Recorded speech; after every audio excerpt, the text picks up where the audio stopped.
What's up, big soccer heads? I'm Eric. Is that a sandwich on the table? Where's mine? And a beer. And a beer. And a beer. All right, hold on. Cheers. I'm Eric Krakauer. He's Lloyd Sam. This is Crown Talk.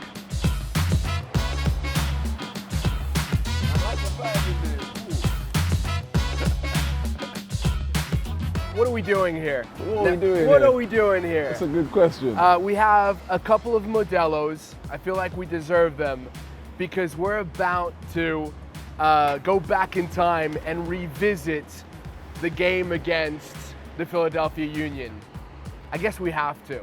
Let's get another Modelo. Oh, we're talking about Philly Modelo? Union All right, game. I'll open it up. We need another Modelo if we're talking about that game. All right, well, you start. Should I start? What should we take from the game against the Philadelphia Union? So first of all, I'm going to talk about the game, but Admire the pour, by the way. You see that pour? I never want to talk about this game again. Sometimes in football, you have a game like that, you don't want to dwell on it too much. Obviously, this is Crown Talk, so we have to talk about the game that was. You did say something to me right after that game, and you said in football, in soccer, you have to have a short memory when things don't go your way. So do you just sort of relegate that game to the dustbin of footballing history and just move ahead to what's next, which is Atlanta United's? I think that's exactly what you do. You let that go, you forget about it completely after you've took the lessons. It's important. I think there's some important lessons in that game. You look at the result, 2-0. It's not such a bad result on paper. You go away to Philly and lose 2-0. But think about the first game of the season, away to DC, lost 3-0. But the performance was a lot better. There was a lot of punches thrown. Yeah. So I think that's probably the biggest thing to take out of that. You never want to lose a game and not throw no punches. Yeah, that's something that we actually said during the game. We said this was not like DC.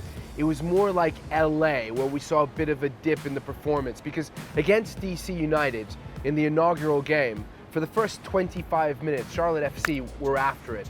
And then you had that bad penalty call. Yeah. This is the third game away from home, a third loss.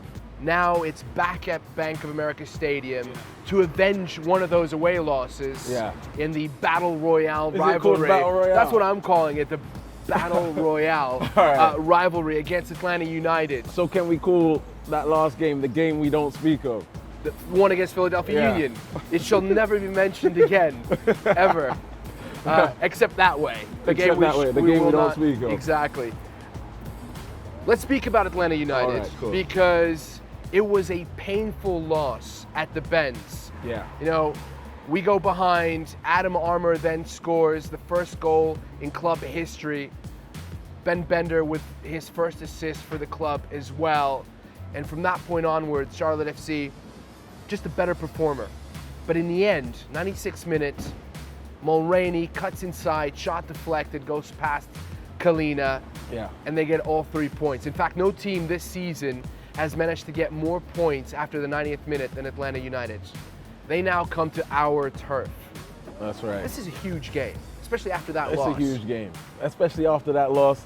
I think the boys are going to be eager to get back out there and, you know, perform how they really can and how they want to be. And I think the fans are going to be really important in this game. Coming back home after a game like that, you just need your fans to get behind you, make a lot of noise. So they've been doing that.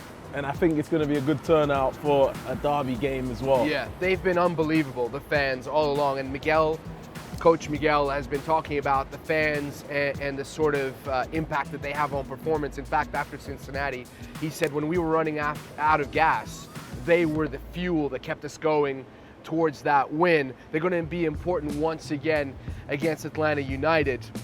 But let me just throw something in. After a game like that, from my experience, you're raring to get back out there. I mean, we're commentators of the team. I feel like I almost miss the performances from Ben Bender, miss Swiderski. You know, a week without seeing those guys do their thing. Think about how they're thinking. They're going to want to get back out there. Someone like Swiderski, so much talent and didn't really get to show it. He can't wait to get back on that field. Loved his attitude, by the way, against the Union. Yeah.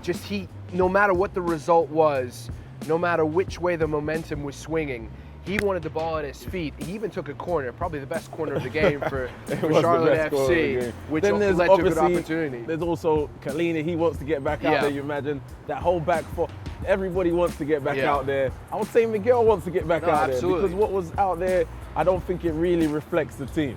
Everybody wants to rehabilitate the image that was left Yeah. at the fields of Subaru Park. Let's just focus a little bit more on Atlanta United because, you know, much was said at the beginning of the season that you can't really contrive rivalries. They have to be organic. But if you look at the Atlanta United's Twitter feeds, Twitter handle over the past few weeks, Yeah. there have been a few shots at Charlotte FC. The one that resonates the most is the one where Darren Eales, the club president, dresses up as a train conductor and as a Yeah. train, and he's making fun of Minty, our mascot. How dare he? So how dare he? Minty, very, very depressed right now, but he's going to come out swinging. We got to hold it down for Minty. I mean, they're taking shots, right? They won that game, and now they're taking shots. So this is absolutely a rivalry, and the players should gear up for it, not only to make up for the loss and the performance that they've admitted that was not good enough, but to really get back at a rival. I mean, what would really make it a rivalry? Us bringing them to home turf, giving them a hard time, giving them hell at home. That's really what's going to make it a rivalry. You know, beating them and sending them back down, what is it, the I-85? Yeah, Just I think a so. bit of geography for Yeah, me. yeah, I'm not a local. I am now. We are now. Sending Yeah. them back down the I-85, you know, after beating them bad. That's Yeah. really what's going to make it a rivalry. I think, as we said, they're going to be ready to go. Fans going to be ready. At rivalry game, I think it sets up as a good one.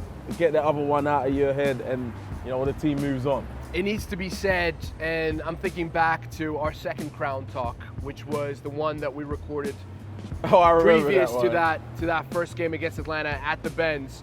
They were missing some key players. Araujo, who pulled his hamstring in the first game against SKC. Some significant losses on the Atlanta Yeah. United side.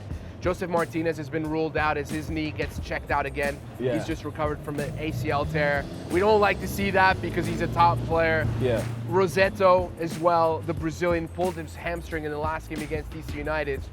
And sadly, Ozzy Alonso, a guy that you've battled with for many years, Good player. who really had become a permanent fixture in their midfield, is out for the season with an ACL tear, also suffered against DC.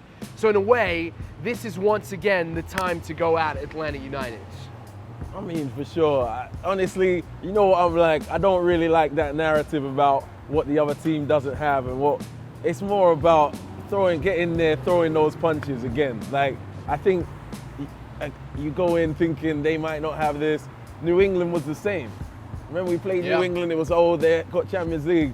But the way we approached the game, I don't think it mattered. Yeah. I think it was more about that approach. Yeah. Again, Atlanta, whoever they have, they've spent a lot of money on that squad. Yeah. So it's like They still have big time they players. still have some great talent in that team. Yeah. It's our home place. They're coming in, and we're 2 wins on the road at home. Sorry, Yeah. 2 wins on the bounce at home. I think it's 100% in day games. Like one game against Cincinnati, unbeaten. So that's, 1-0-0. it's about us turning up and really pushing it early and really putting it on Atlanta United. Taking the game to Exactly. Atlanta United. Speaking of turning up, we're going to turn up to the game. We expect you to turn up as well. 1:30 kickoff at Bank of America Stadium. It is a battle royale. We'll see you there.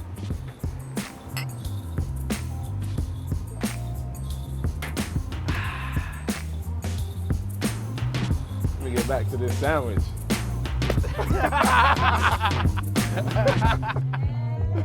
Cut.